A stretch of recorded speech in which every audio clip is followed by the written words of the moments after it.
Film की शुरुआत एक स्पेसशिप को दिखाते हुए होती है जो कि तेजी से पृथ्वी की तरफ आ रहा था और देखते ही देखते वो पृथ्वी पर आकर एक नदी में क्रैश होता है। इस क्रैश में एक आदमी सही सलामत बच जाता है, जिसके बाद वो अपने साथी को लेकर पानी से बाहर आता है। और यहाँ पर हम देखते हैं कि उसके साथी की जान जा चुकी है, लेकिन उसके साथी की जान इस क्रैश की वजह से नहीं गई थी क्योंकि उसके सूट पर बड़े बड़े पंजों के निशान थे। वही जो आदमी अभी जिंदा था उसका नाम कोनन होता है। उसे नदी में एक बॉक्स तैरता हुआ दिखाई देता है। दरअसल उसमें एक कंप्यूटर होता है और वो कोई नॉर्मल कंप्यूटर नहीं होता बल्कि वो एक बैकअप कंप्यूटर था जो कि उसे इस जगह के बारे में इंफॉर्मेशन देता है जहां उनका ये एयरक्राफ्ट क्रैश हुआ था। कंप्यूटर इस जगह की सारी इंफॉर्मेशन कैनन के दिमाग में डाल देता है। दरअसल कैनन कोई इंसान नहीं होता बल्कि वो एलियन होता है जो किसी और ही प्लेनेट से पृथ्वी पर आकर क्रैश हो गया था। खैर बहुत सारी इंफॉर्मेशन के साथ साथ वो कंप्यूटर उसके दिमाग में यहाँ की लैंग्वेज भी ट्रांसफर कर देता है। खैर इसके बाद वो अपना हथियार उठाता है और जंगल में जाने लगता है और वो चलते चलते एक गांव में पहुंच जाता है। इस गांव में सब कुछ तबाह हो रखा था। फिर उसकी नजर एक दीवार पर पड़ती है जिस पर कुछ पंजों के निशान थे और उस लकड़ी की दीवार पर बने पंजों के निशान को देखकर साफ हो जाता है कि ये निशान पृथ्वी के किसी भी जानवर का नहीं हो सकता,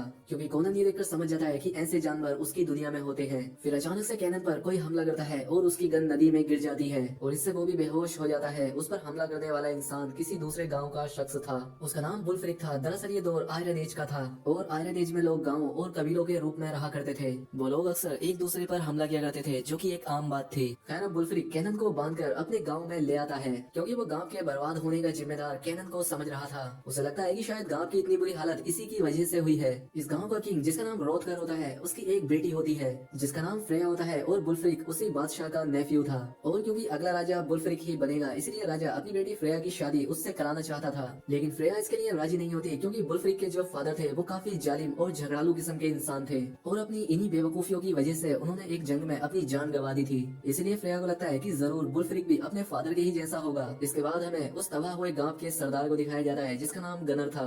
एक वक्त हुआ करता था जब ये दोनों कबीले एक साथ थे, लेकिन बुल्फ्रिक के फादर की वजह से इन दोनों में जंग छिड़ गई और इस जंग में बुल्फ्रिक के फादर ने गनर से हेल्प मांगी थी, लेकिन गनर उसकी मदद करने के लिए साफ इनकार कर देता है और उसी जंग में बुल्फ्रिक के फादर की जान चली जाती है। और बुल्फ्रिक को यही लगता था कि मेरे फादर की मौत का जिम्मेदार गनर है, इसलिए वो उससे बहुत नफरत किया करता था। दूसरी तरफ गनर भी इनसे काफी नफरत किया करता था। अपने बर्बाद और तबाह हुए गाँव को देखकर उसे ऐसा लगता है कि ये सब बुल्फ्रिक ने किया है, लेकिन गाँव का ऐसा हाल बुल्फ्रिक ने नहीं किया था। खैर इसके बाद बादशाह कैनन से सवाल करते हैं कि वो कहाँ से आया है, लेकिन कैनन उन्हें ये नहीं बताता कि वो इस ग्रह का नहीं है, बल्कि उन्हें ये बताता है कि वो बहुत दूर से आया है और जब वो सफर कर रहा था तब एक बहुत ही बड़ा और खतरनाक किस्म का जानवर उसकी शिप पर आकर बैठ गया था और उस जानवर का नाम मोर्लिन होता है और वो कोई आम जानवर नहीं है बल्कि बहुत ही ज्यादा खतरनाक है। वो अपने रास्ते में आने वाली सभी चीजों और इंसानों को पल भर में मार सकता है, लेकिन जब वो ये बता रहा था तो कोई भी उसकी बातों पर यकीन नहीं कर रहा था। तभी अचानक से उनके गाँव पर किसी चीज का हमला होता है जो की किसी और ने नहीं बल्कि मोर्लिन ने ही किया था। उसने इनके गाँव के बहुत सारे लोगों को मार दिया था और साथ ही बहुत सारे लोगों को अपने साथ उठाकर ले जाता है। ये देखकर बादशाह मोर्लिन का शिकार करने का एक प्लान बनाते हैं।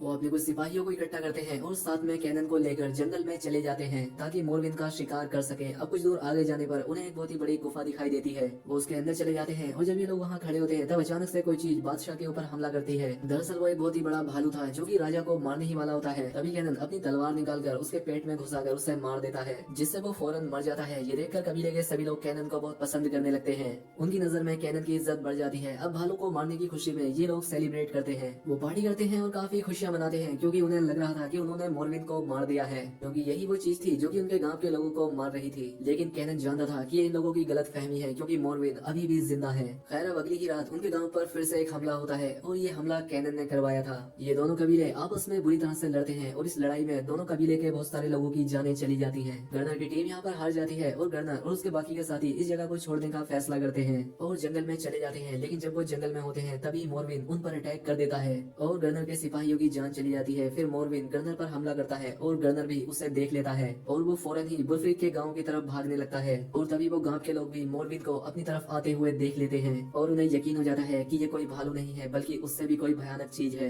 ये देखकर बादशाह बहुत परेशान होता है। वो कैनन से हेल्प मांगता है कि इसे कैसे रोका जाए। जवाब देते हुए कैनन आइडिया देता है कि हम इसे पकड़ने के लिए एक बहुत बड़ा जाल बिछाएंगे और इसीलिए वो लोग जंगल के बीच में एक बहुत ही बड़ा गड्ढा खोदते हैं और उस गड्ढे को तेल से भरकर उसके ऊपर लकड़ियां और घास फूस रख दी जाती है और इस तरह से वो अपने भागने का पूरा इंतजाम कर लेते हैं कि जब मोरविन इन पर हमला करने के लिए आएगा तो वो इस गड्ढे में गिर जाएगा और ये लोग उसे यहाँ पर फंसाकर आसानी से अपनी जान बचाकर यहाँ से भाग सकेंगे। खैर इनका ये काम पूरा हो जाता है, जिसके बाद कैनन अपनी स्टोरी फ्रेया को बताता है। वो उसे बताता है कि जिस प्लेनेट से मैं आया हूँ वहाँ पर काफी एडवांस्ड टेक्नोलॉजी का यूज किया जाता है और हम लोग काफी एडवांस्ड थे, हम काफी हाई टेक्नोलॉजी के मालिक हैं। हम बाकी के प्लेनेट पर पर भी अपनी ही तरह के लोगों की दुनिया आबाद करना चाहते थे। फिर हमने बहुत सारे प्लेनेट्स की तलाश की और हमें एक प्लेनेट मिला, लेकिन वो पूरे का पूरा प्लेनेट मोरविन का था। वहाँ पर सिर्फ मोरविन का ही राज था। मोरविन साइज में काफी बड़े और खतरनाक जानवर होते हैं, लेकिन वो किसी को नुकसान नहीं पहुंचाते थे क्योंकि वो घास खाने वाले क्रीचर थे। हम उस प्लेनेट पर बस जाते हैं और अपनी जिंदगी गुजारने लगते हैं।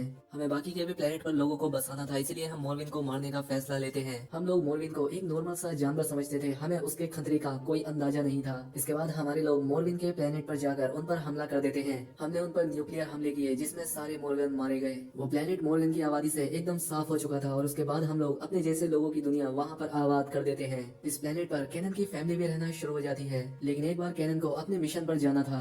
ये सभी लोग इस बात से अनजान थे कि अभी भी एक मोरविन जिंदा है। अब जैसे ही कैनन और उसके साथियों के शिप इस प्लेनेट से अपने मिशन के लिए चले जाते हैं, वो बचा हुआ एक मोरविन हमारी कॉलोनीज पर हमला कर देता है, क्योंकि उस मोरविन को इस प्लेनेट और अपने साथियों को खोने का बहुत गुस्सा था। वो अपना बदला लेना चाहता था। वो यहाँ पर बसे सभी लोगों को मार देता है और हर एक चीज को तबाह कर देता है, और इसमें कैनन की फैमिली भी मारी जाती है। जब कैनन को इस बारे में पता लगता है तो वो इस प्लेनेट पर वापस आता है। फिर वो यहाँ पर सभी लोगों की डेड बॉडीज को दफना देते हैं, जिसके बाद वो अपने प्लेनेट पर वापस आ रहे थे। लेकिन इससे पहले हम अपने प्लेनेट तक पहुँचते मोरविन हमारे शिप पर पहले ही कब्जा कर चुका था। वो हमारे शिप को डिस्ट्रॉय कर देता है और हम यहाँ पृथ्वी पर आकर क्रैश हो जाते हैं। अब इसके बाद मोरविन फिर से कैनन से अपना बदला लेने के लिए आता है, और अब कैनन को भी अपने परिवार का बदला लेना था। लेकिन अब इस बार जैसे ही मोरविन उन पर हमला करने के लिए आता है, वो उनके इस ट्रैप में फंस जाता है। जैसे ही वो उस तेल में आकर गिरता है, गांव वाले तीरों से उस तेल में आग लगाना शुरू कर देते हैं, जिससे यहाँ पर एक बहुत ही बड़ा ब्लास्ट होता है और हर तरफ आग फैल जाती है, जिससे इन सभी लोगों को लगता है कि मोरविन मर चुका है। लेकिन वो मरा नहीं था। दरअसल मोरविन एक काफी चालाक क्रीचर था,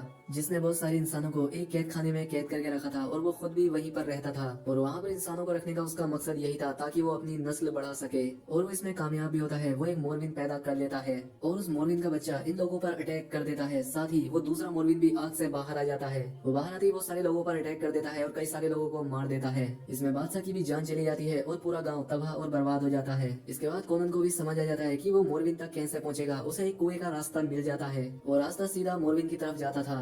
अब गांव को तबाह और बर्बाद देखकर अगले दिन सभी गांव वाले वहां से चले जाते हैं, लेकिन बुलफिन, उसके सिपाही और कैनन उस मोरविन को मारने का फैसला लेते हैं। कैनन ने सभी को बताता है कि मोरविन एक काफी ताकतवर जानवर है, उसके ऊपर ये आम तलवारें असर नहीं करती है। जिसके बाद कैनन अपने शिप की तरफ जाता है और उसमें से बहुत सारा लोहा लेकर आता है, क्योंकि वो उसी की दुनिया का लोहा था, और वो उससे बहुत ही मजबूत हथियार बनाते हैं जिससे मोरविन को मारा जा सकेगा। इसके बाद ये लोग कुएं में उतर जाते हैं और आगे जाकर ये देखते हैं कि मोरविन ने अपनी उस जगह पर बहुत सारे लोगों को इकट्ठा करके रखा था और वो उनसे अपने जैसे बहुत सारे मोरविन पैदा करवा रहा था। तभी अचानक से नीचे से एक मोरविन आता है और उन पर हमला कर देता है, लेकिन फ्रेया उस मोरविन को मारने में कामयाब हो जाती है। अब सिर्फ बड़ा मोरविन मरने से रह गया था। इसके बाद ये सभी लोग कुएं से बाहर आ जाते हैं, जहाँ पर वो बड़ा मोरविन उन पर अटैक कर देता है, जिससे बुलफ्रिक की जान चली जाती है। इसके बाद कैनन मोरविन का सामना करता है और ये दोनों आमने सामने आ जाते हैं। अब यहाँ पर काफी देर तक कैनन की मोरविन के साथ फाइट होती है, जिसके बाद कैनन मोरविन का हाथ काट देता है और मोरविन पहाड़ी से नीचे गिरकर मारा जाता है। अब इसके बाद हमें दिखाया जाता है कि कैनन को इस कबीले का राजा बना दिया जाता है, और अब कैनन का ट्रेसिंग डिवाइस भी एक्टिवेट हो चुका था, और अब उसके दूसरे प्लेनेट के साथी अर्थ पर उसे लेने के लिए आ रहे थे। लेकिन कोनन को लगता है कि कहीं मोरविन के प्लेनेट की तरह मेरे लोग इस प्लेनेट पर कब्जा ना कर ले, इसलिए वो एक पत्थर उठाता है और उस ट्रैकिंग डिवाइस को तोड़ देता है, जिससे उसके लोगों की स्पेसशिप वापस चली जाती है। और अब इसी के साथ ये मूवी यहाँ पर खत्म हो जाती है। तो दोस्तों, उम्मीद करता हूँ कि आपको वीडियो पसंद आई होगी। अगर वीडियो अच्छी लगी हो तो वीडियो को लाइक, और चैनल पर पहली बार आए तो चैनल को सब्सक्राइब भी कर ले। मिलते हैं हमारी अगली वीडियो में।